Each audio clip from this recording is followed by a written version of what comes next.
최근에 그 남가주 일대에 아주 거대한 산불이 났었습니다. 이번 불로 인해서 이렇게 수십 명이 죽고 수백 명이 아직도 실종 가운데 있고 수만 명의 이재민이 발생을 했습니다. 캘리포니아 역사상 최악의 산불이었다 그렇게 여겨집니다. 신문을 보니까 화마가 덮고 간 잿더미에서 집과 재산을 다 잃고 오열하는 사람의 사진, 그 모습을 볼 수가 있었습니다. 참 마음이 안타까웠고 그들이 얼마나 기가 막히고 막막했을까 생각하게 됩니다. 그런데 살다 보면 종류만 좀 다를 뿐이지 참 앞이 캄캄하고 어둡고 절망스러운 일들이 우리에게 찾아올 때가 있습니다. 최근에 한국 사람들이 가장 두려워하는 거, 가장 염려하는 게 뭔지 아세요? 미세먼지랍니다. 미세먼지 때문에 가장 지금 걱정이 많대요. 한국뿐만이 아니라 인도와 중국에서도 이어지고 있는 이 미세먼지 현상은 인간의 문명이 만들어낸 인재입니다. 과거에는 상상할 수도 없었던 인재입니다. 문제는 앞으로 이런 문제가 갈수록 더할 거라는 것이 그것이 문제입니다. 엔트로피 법칙이라고 하는 원리가 있습니다. 이 법칙에 의하면 인간이 어떤 에너지를 사용하면 그것으로 인해서 문제가 발생을 해요. 에너지를 사용하면 문제가 발생하는데 여기 이 문제를 해결하는 데는 더 큰 에너지가 필요하다는 거예요. 갈수록 그래요. 예를 들면 에어컨을 켜잖아요. 그러면 약간의 찬바람은 나오지만 그것보다 더 엄청난 더운 바람을 계속 뿜어내는 이런 원리가 계속해서 작용을 한다는 거예요. 여러분, 인간의 욕심이 끝이 없잖아요.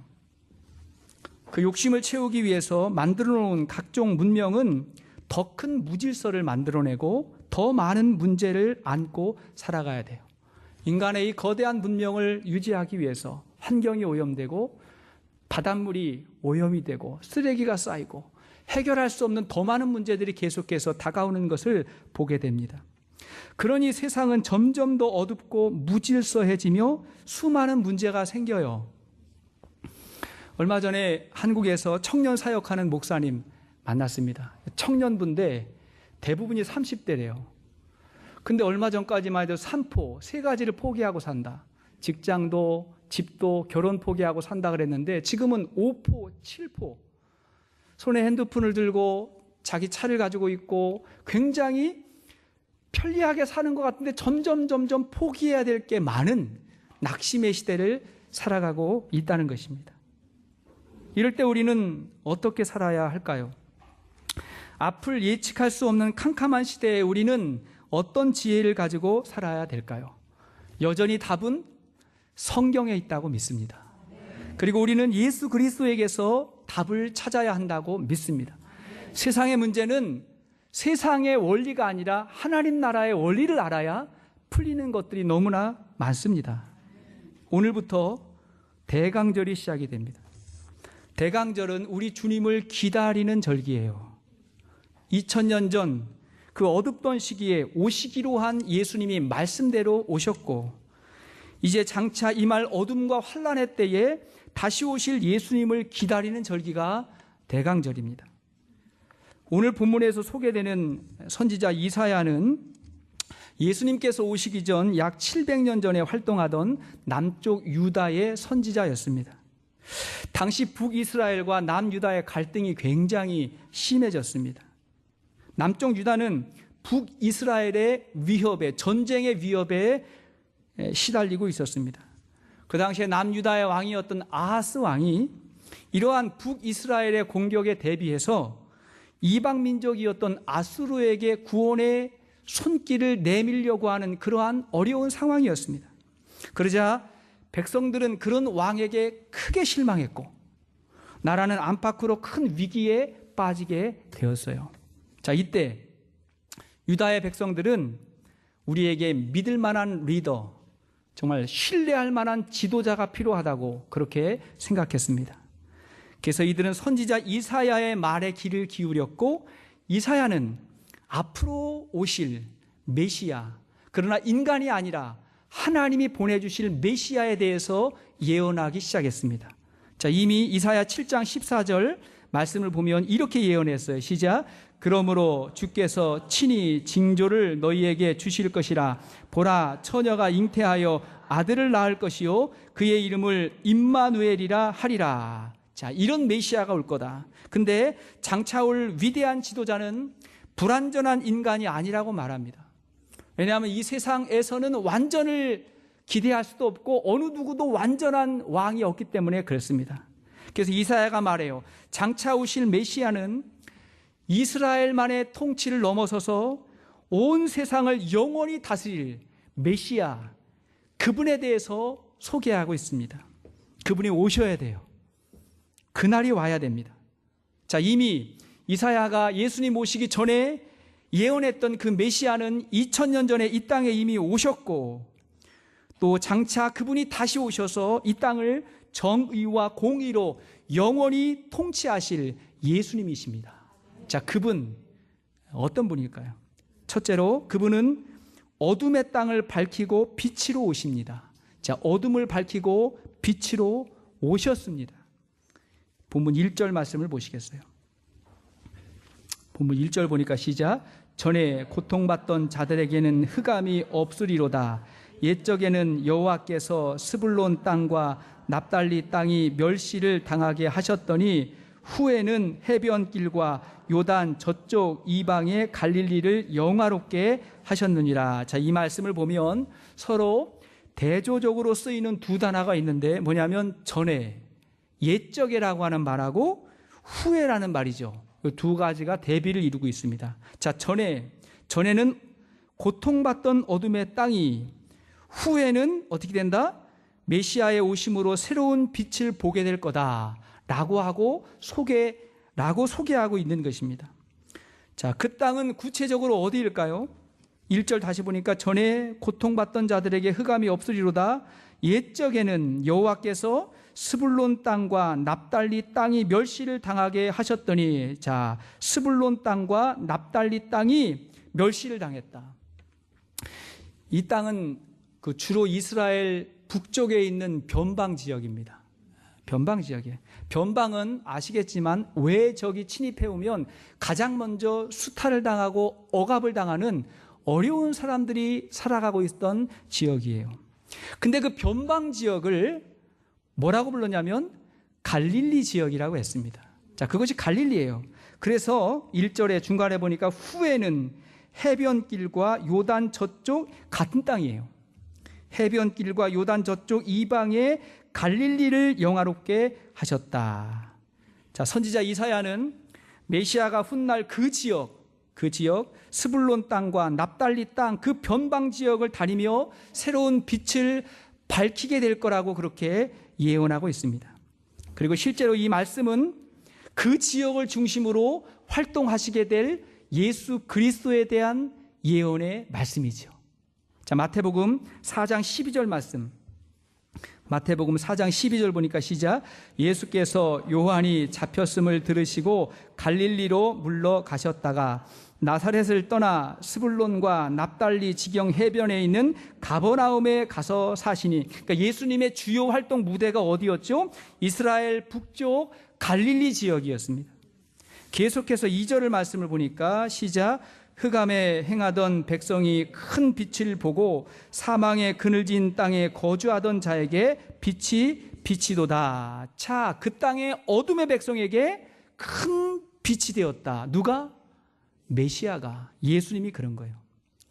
예수님은 유독 어두운 땅을 복음 전파의 중심지로 삼으셨어요.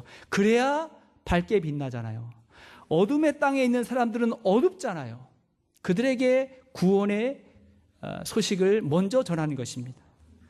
사실 복음이 우리나라에 들어오기 전까지는 우리 조국도 어둠이 짙었습니다. 참 어두웠지요.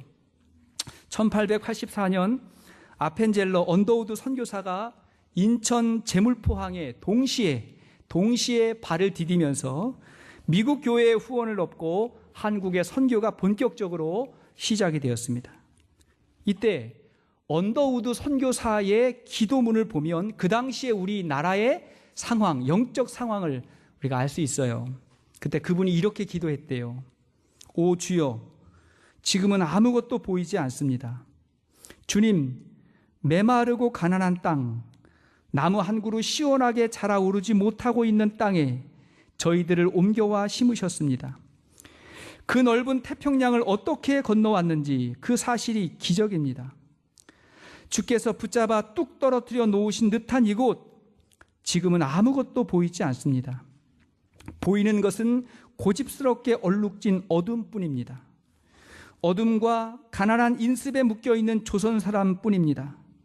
그들은 왜 묶여있는지도 고통이라는 것도 모르고 살고 있습니다. 고통을 고통인 줄 모르는 자에게 그 고통을 벗겨주겠다고 하면 의심하고 화부터 냅니다. 그 당시에 상황이 그랬다는 거예요. 근데 이 기도가 마지막에 어떻게 마무리되고 있냐면, 그러나 주님 순종하겠습니다. 겸손하게 순종할 때 주께서 일을 시작하시고 그 하시는 일을 우리들의 영적인 눈이 볼 수 있는 날이 있을 줄 믿나이다.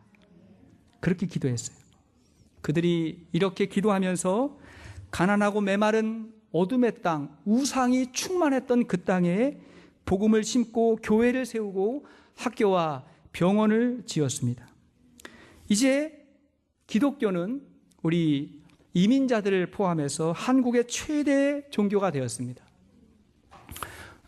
요즘에 교회에 대한 이런저런 또 비난이나 어려움이 있는 거 알지만, 그래도 뚜껑을 열어놓고 보니까 기독교 신자가 가장 많았어요. 최대 종교가 되었습니다.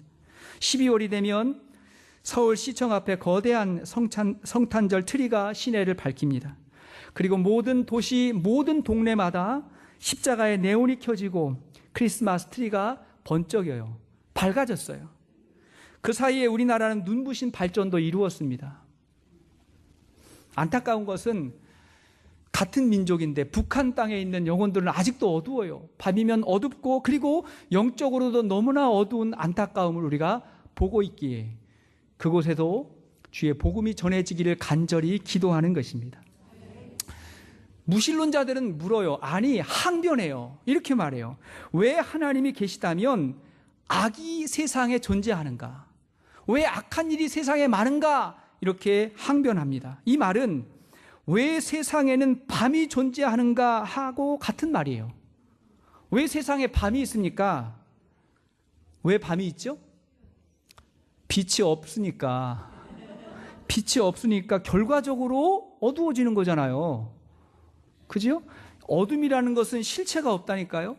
빛이 없으면 결과적으로 어두워지는 거예요. 밤에 왜 깜깜하냐고 그렇게 불평하지 마세요. 그 다음날 해를 기다리시든지 아니면 등불을 밝히든지. 그러니까 빛이 있으면 환해지는 거거든요. 그러므로 세상이 악한 것은 세상이 하나님을 외면하고 빛 대신 하나님을 등지고 살아가는 악한 사람들의 문제인 것입니다. 사랑하는 여러분, 우리는 세상이 왜 악하냐고 묻기 전에 복음의 빛으로 세상을 밝히는 삶을 살아야 됩니다.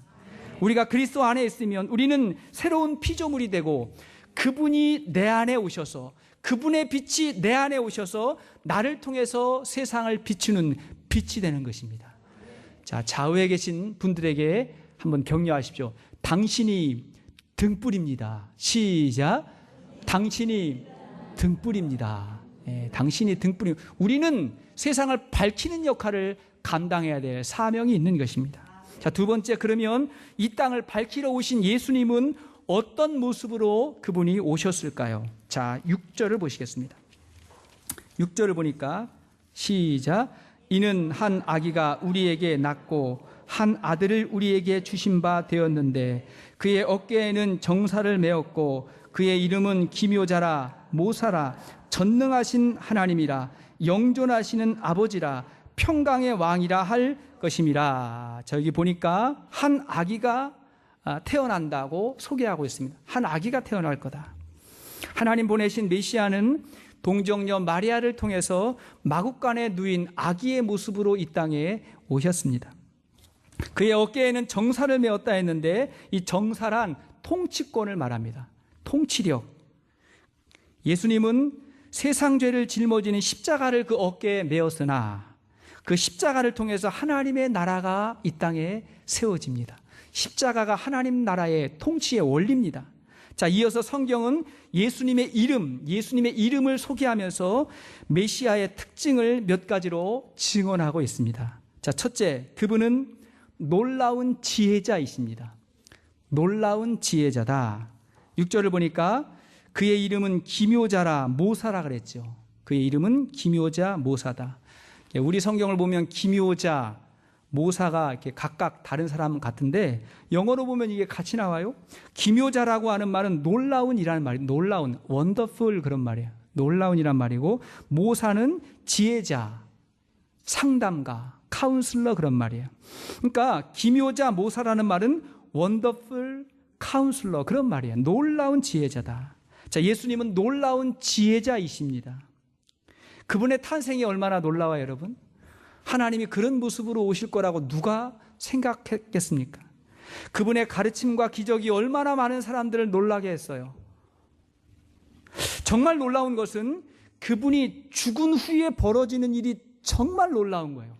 죽으면 끝인데 죽은 이후에 되어지는 일들이 너무나 놀라운 것입니다. 예수님은요, 단 한 권의 책도 그분이 쓰시지 않으셨는데 오늘날 세계의 도서관에는 놀라운 예수님에 대한 수많은 책들로 넘쳐납니다. 그분은 한 줄의 시도 쓰신 일이 없는데 세상은 그분을 노래하는 시가 넘쳐나고, 그분은 한 곡의 노래도 만든 일이 없는데 세상의 많은 음악가들은 그분을 찬양하는 많은 노래를 만들었습니다. 그분은 한 곳에 교회도 세운 적이 없는데 전 세계는 그분을 예배하는 교회가 너무나 많이 세워졌습니다. 그분이 살아생전에는 모두가 다 그분을 떠났는데, 제자들도 그분을 떠났는데, 그분이 죽고 나자 오늘날 전 세계 3분의 1 되는 사람이 그분의 제자가 되기를 소원합니다. 놀라운 일이잖아요. 놀라운 일이에요. 예수님은 놀라운 지혜자이십니다. 그분은 지혜의 근본이십니다. 우리는 세상을 얻으려고 하기 이전에 예수님을 먼저 얻어야 됩니다. 그분이 우리 마음 가운데 오셔야 됩니다. 우리는 그분에게 묻고 그분의 방법을 배우고 그분을 따르고 그분을 닮기를 원합니다. 예수님이 우리에게 보내주신 성령님은 우리 옆에서, 아니 우리 안에서 그분의 지혜를 우리에게 가르쳐 주시는 분이세요. 요한복음 14장 17절 말씀 보니까 시작. 그는 진리의 영이라 세상은 능히 그를 받지 못하나니 이는 그를 보지도 못하고 알지도 못함이라. 그러나 너희는 그를 아나니 그는 너희와 함께 거하심이요 또 너희 속에 계시겠습니다. 이것이 저와 여러분들이 성령 충만해야 되는 이유입니다. 왜? 성령님이 예수님의 참 지혜이기 때문에 그렇습니다. 두 번째, 그분은 어떤 분일까? 그분은 전능하신 하나님이십니다. 전능하신 하나님이세요. 우리 예수님은 인간의 몸을 입고 오셨지만 인간이 할 수 없는 능력을 보여주셨어요. 그분이 하나님이라는 걸 우리가 알게 됩니다. 그분의 첫 번째 기적은 갈릴리에서, 그분이 갈릴리를 밝혔다 그랬잖아요. 갈릴리 가나의 혼인잔치에서 물로 포도주를 만드는 기적을 그분이 보여주셨습니다. 계속해서 그 갈릴리 지역 벳세다 들녘에서 보리떡 5개와 물고기 2마리로 5,000명을 먹이고 12광주리를 남긴 기적을 보여주셨습니다. 때로는 바다의 풍랑과 바람을 잔잔하게 하셨어요. 자연까지도 다스리시는 분이셨습니다. 더러운 귀신이 떠나가고 안진뱅이를 일으키셨어요. 결정적으로 죽은 나사로를 살리셨어요. 하나님의 능력이에요. 죽은 자를 살리시고 이렇게 말씀하셨죠. 요한복음 11장 25절 말씀 보니까 시작. 예수께서 이르시되 나는 부활이요 생명이니 나를 믿는 자는 죽어도 살겠고 무릇 살아서 나를 믿는 자는 영원히 죽지 아니하리니 이것을 내가 믿느냐? 여러분 믿습니까? 예수님을 하나님으로 믿습니까? 그분이 영원한 생명의 주인공임을 믿습니까? 하나님이세요. 하나님. 제가 최근 들은 이야기예요. 지난 월요일 화요일 저희 교단의 원로 목사님들 사모님 모시고 1박 2일 수양회를 제가 다녀왔는데요. 그 수양회에 참석하신 목사님 중에 최고령이 90이셨습니다. 90된 목사님 오셔서 잘 이렇게 섬겨드리고 같이 시간을 보내면서 좋은 이야기도 많이 듣고 이제 그랬습니다. 근데 그분들끼리 하는 이야기를 제가 들었어요. 매 해마다 하는데 건강이 어려우셔서 못 오시는 분도 있고 또 천국 가신 분도 있고 그러잖아요. 그런데 그런 말씀하시는 거예요. 종종 착하고 좋은 사람이 일찍 천국 갈 때가 있잖아요. 믿음 좋고 착한 사람이 먼저 이제 이렇게 천국 갈 때가 있는데, 그런 이유는 뭐냐면 하나님이 너무 사랑하셔서 가까이 빨리 보고 싶어서 믿음 좋고 착한 사람이 일찍 이렇게 천국 가는 건 하나님이 너무 사랑하셔서 일찍 좋은 거 보게 하시려고 그랬다는 거예요. 근데 악하고 나쁜 사람이 오래 사는 걸 보면 그런 이유는 뭐냐면 이 세상에서 고생 좀 더 하라고 세상 고생 더 많이 하라고 이렇게 그런데요. 요까지만 들으면 오해하시잖아요. 그럼 장수하는 거 다 그런 건가? 오해하시지 마세요. 근데 정말 믿음도 좋고 신실하고 선한데 오래오래 사시는 분은 뭐냐면 하나님께서 사명을 주셨다는 거예요. 하나님 나라를 위해서 정말 귀한 사명을 주셔서 힘들고 어려워도 참아라, 인내해라, 너를 통해서 하나님 나라가 세워진다, 그런 사명을 주신다는 것입니다. 어떻게 하실 거예요? 사명 가지고 오래오래 하나님의 종으로 살 수 있기를 축복합니다. 또 축복이잖아요. 셋째, 그분은 어떤 분이세요? 셋째, 그분은 영존하시는 아버지이십니다. 영원한 아버지이세요. 성경은 예수님을 혹은 하나님을 전능하신 하나님으로만 묘사하지 않고 인자하시고 자비로운 아버지의 모습으로 소개합니다. 하나님의 아버지. 어떤 사람은 그래요. 저는 아버지보다 어머니가 더 좋은데요. 그럼 어머니 생각하세요. 어머니가 됐든 아버지가 됐든 우리를 안아주시고 품어주시는 부모님, 아버지. 구약시대에 하나님을 아버지라고 부르는 건 상상할 수도 없었어요. 하나님을 어떻게 아버지라고 부르냐 상상할 수 없었는데, 근데 예수님은 이 땅에 오셔서 하나님을 아버지로 부르라고, 너희 아버지다. 주기도문을 가르칠 때 뭐라고 하셨죠? 하늘에 계신 우리 아버지요, 너희 아버지다, 이렇게 가르쳐 주셨어요. 그리고 나서 그 아버지 하나님의 놀랍고 자비로우신 사랑을 가르쳐 주셨습니다. 마태복음 7장 11절 말씀 보니까 시작. 너희가 악한 자라도 좋은 것으로 자식에게 줄 알거든 하물며 하늘에 계신 너희 아버지께서 구하는 자에게 좋은 것으로 주시지 않겠느냐. 아버지 아니냐 말씀하셨어요. 사도 바울도 이렇게 이야기했죠. 로마서 8장 15절 시작. 너희는 다시 무서워하는 종의 영을 받지 아니하고 양자의 영을 받았으므로 우리가 아빠 아버지라고 부르짖느니라. 아멘. 아빠 아버지, 우리 아버지라고 부르짖을 수 있다는 거예요. 때로는 탄식도 해요. 우리는 그 아버지 앞에서 돌아온 탕자처럼 회개하고 때로는 탄식합니다. 회개도 하고 탄식도 해요. 여러분, 탄식은 뭐냐면요, 아버지 품 안에서 기도하는 것을 탄식이라 그래요. 그분의 품 안에서 기도하는 게 탄식이고, 원망은 아버지 등에서 수근수근하는 거예요. 우리가 아버지 품에서 탄식할 때, 정말 탄식할 때 하나님께서 우리에게 좋은 것을 주신다고 약속하셨습니다. 자, 네 번째, 그분은 어떤 분이죠? 평강의 왕이시다. 평강의 왕이다 했어요. 우리가 아버지 품에서 탄식할 때 우리는 하늘의 평화를 경험합니다. 주님이 이 땅에 평화의 왕으로 오셨다 했어요. 자, 예수님이 이 땅에 오실 때 어떤 말씀 주셨죠? 누가복음 2장 14절 말씀 보니까 시작. 지극히 높은 곳에서는 하나님께 영광이요 땅에서는 하나님이 기뻐하신 사람들 중에 평화로다. 땅에 있는 사람들 중에 평화로다. 물론 영원한 평화는 예수님이 이 땅에 다시 오시는 그날에 우리가 영원한 평화를 경험하게 되겠지만, 그러나 누구든지 이 땅을 살아가면서 예수님의 품 안에 있으면 하늘의 평강을 맛보게 됩니다. 어느 초등학교에서 평화를 주제로 그리기 대회가 열렸대요. 주제는 평화예요. 마지막 최우수 작품 후보로 2개의 그림이 이제 선정이 됐는데, 2개 중에 하나를 뽑아야 하는데, 하나는 뭐냐면 아주 평화롭고 아름다운 호수를 그린 작품, 보기만 해도 마음이 편안해지는 그런 작품을 그렸대요. 다른 하나는 이런 거예요. 폭풍우가 몰아치는 날 벼랑에 아슬아슬하게 달려있는 둥지 안에 어미새가 있고 그 어미새 옆에서 새끼새가 새근새근 잠들고 있는 모습을 다 그렸대요. 주제는 평화예요. 자, 여러분들이 심사위원이라 그러면 어떤 거 뽑으실 것 같아요? 네? 어떤 게 평화일 것 같아요? 내 마음이 제 마음하고 똑같습니다. 두 번째 아니에요? 두 번째. 사실 우리 교회 2층에 여러분 올라가시면 2층 계단 올라가시면 이와 비슷한 그림이 있습니다. 거대한 풍랑이 불어오는 바다 한가운데 등대가 딱 있어요.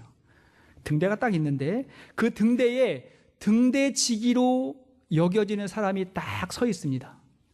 그런데 그 뒤에는요 엄청난 파도가 밀려와요. 엄청난 파도가 밀려오는데 그런데 그 뒤에 뭐가 있냐? 등대가 있는 거예요. 건물이 딱 버티고 있어요. 그 뒤에는 엄청난 바람과 파도가 밀려와요. 근데 그 등대 앞에 서 있는 그 사람은요 전혀 요동하지 않고 이렇게 바다를 응시하고 있는데 얼마나 평화롭게 바다를 바라보고 있는지 몰라요. 여러분 지나가면서 그 그림 보셨어요? 오늘 다시 한번 보십시오. 그 그림의 제목이 뭔지 아세요? 평화예요. 근거는 없어요. 제가 지었어요. 평화. 가 보세요. 그 사람의 얼굴을 보십시오. 엄청난 파도가 불어치는데 편안하게 바다를 응시하고 있는 그 모습을 보면서 여러분 생각해 보세요. 세상에 그 어떤 곳도 위험하지 않은 곳이 없어요. 세상은 우리의 평화를 완전하게 보장하지 못합니다. 그러나 진정한 평화는 그 어떤 상황에서도 놀라운 지혜자요 전능하신 하나님이요 영원하신 아버지 그분의 품 안에 함께 할 때 주어지는 하늘의 평강인 것입니다. 그게 평화예요. 주님이 말씀하셔서 요한복음 14장 27절 말씀 보니까 시작. 평안을 너희에게 끼치노니 곧 나의 평안을 너희에게 주노라. 내가 너희에게 주는 것은 세상이 주는 것과 같지 아니하니라. 너희는 마음에 근심하지도 말고 두려워하지도 말라. 주님 안에 있는 사람은 베드로는 감옥 안에서도 평화롭게 찬송했고 사도 바울도 풍랑치는 바다 위에서도 평화롭게 주님을 찾았습니다. 그게 주 안에 있는 평화예요. 자, 말씀의 결론을 맺겠습니다. 놀라운 것은요, 우리를 구원하기 위해서, 저와 여러분들을 구원하기 위해서 우리의 열심보다 하나님의 열심이 더 크다는 사실이에요. 하나님의 열심이 더 커요. 7절 말씀 보니까 7절 시작. 그 정사와 평강의 더함이 무궁하며 또 다윗의 왕자와 그의 나라에 군림하여 그 나라를 굳게 세우고 지금 이후로 영원히 정의와 공의로 그것을 보존하실 것이라. 만군의 여호와의 열심히 이를 이루시리라. 여기를 보니까 영원히 정의와 공의로 그것을 보존한다. 이 나라는 이 땅의 나라가 아닌 거예요. 하나님께서 다스리시는 하나님 나라를 지금 이야기하고 있는데, 자, 그 다음에 보니까 만군의 여호와의 열심히 이를 이루시리라. 누가 이루어요? 하나님의 열심. 하나님이 이루신다는 거예요. 여기 열심이라고 하는 말은요, 질투하다 그런 말이에요. 질투하다. 여러분, 저와 여러분들을 구원하시기 위해서 우리 하나님께서 질투하는 마음으로 우리를 사랑하셨어요. 마치 스토커처럼 우리를 계속해서 따라오신 거예요. 우리를 추적하셨어요. 우리는 계속해서 도망갔어요. 근데 하나님이 계속 우리를 따라오셨어요. 추적하셨어요. 우리를 질투하셨어요. 우리를 부르셔서 이 자리에 있게 하신 거예요. 아멘이십니까? 질투하신 하나님. 하나님은 인간이 죄로 인해서 타락한 그 순간부터 여자의 후손으로 나실 이 예수님을 보내시기로 계획하셨습니다.